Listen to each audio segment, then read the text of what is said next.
boys and girls, I wonder if you have ever watched the clouds in the sky and decided to see what shapes or animals you can find. So that's what Ryan and I are doing. Do you want to come have a look? Come, we're busy seeing what we can see. Ryan, what can you see? It looks like that round one there looks like a donut. Oh, Ryan sees a donut. Let's see. I see a little angel with a little angel wings on the side. Can you see the angel? Isn't that one next to the donut? It's the one underneath it. Whoa, look how they're changing. And look at the Do you see a fairy? Yeah, it's a fairy next to the donut. Oh my goodness. I don't see the fairy. But it used to be a perfect fairy, now it's not. And the donut's gone. Wow. Just look at that. Well, boys and girls, watching clouds is so much fun. And you know, in fact, in our story today, there's a guy called Zechariah who sees 8 visions. Visions are kind of like pictures that we make with the clouds. They are things that we see. And Zechariah saw 8 visions, which God gave him a message that he was going to give to the people, because he wanted to tell the people that they needed to return to him and then he was going to help them again. So I wonder what the 8 visions are. Let's go have a look. Okay, so come take a look at the 8 visions that Zechariah had. The first one is of a man riding a red horse, and then behind him there were other horses that were patrolling the earth. Well, this stood for the fact that God's house would be rebuilt and all the enemies would be punished.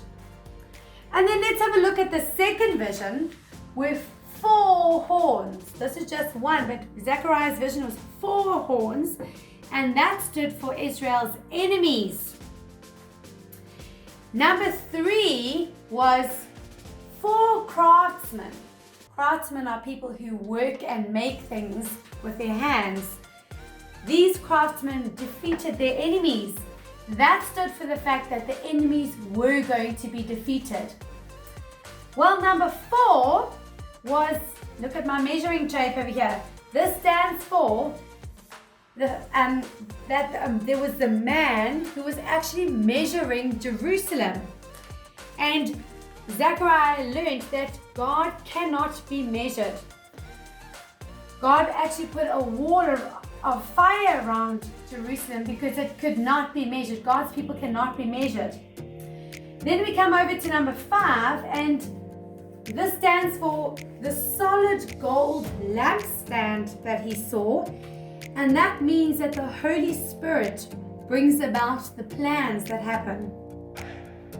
Well, number 6 over here, there was a flying scroll. Can you imagine seeing one of these, a flying scroll?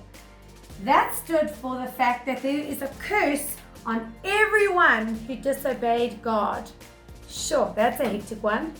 Well, we move over to number 7, and he saw a woman inside a basket, and that stood for the wickedness in the world, all the wrong and the puffy stuff in the world.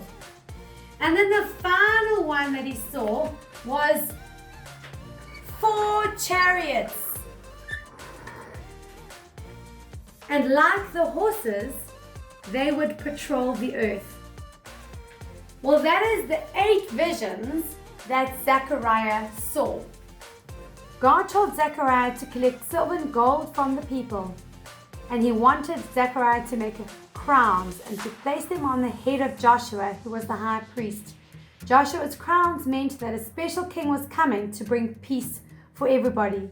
He would be a king that was righteous, victorious, humble, and riding on a donkey, a colt, the foal of the donkey.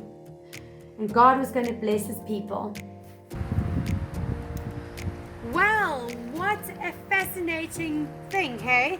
You know, God was going to bless his people and punish the nations for their sin.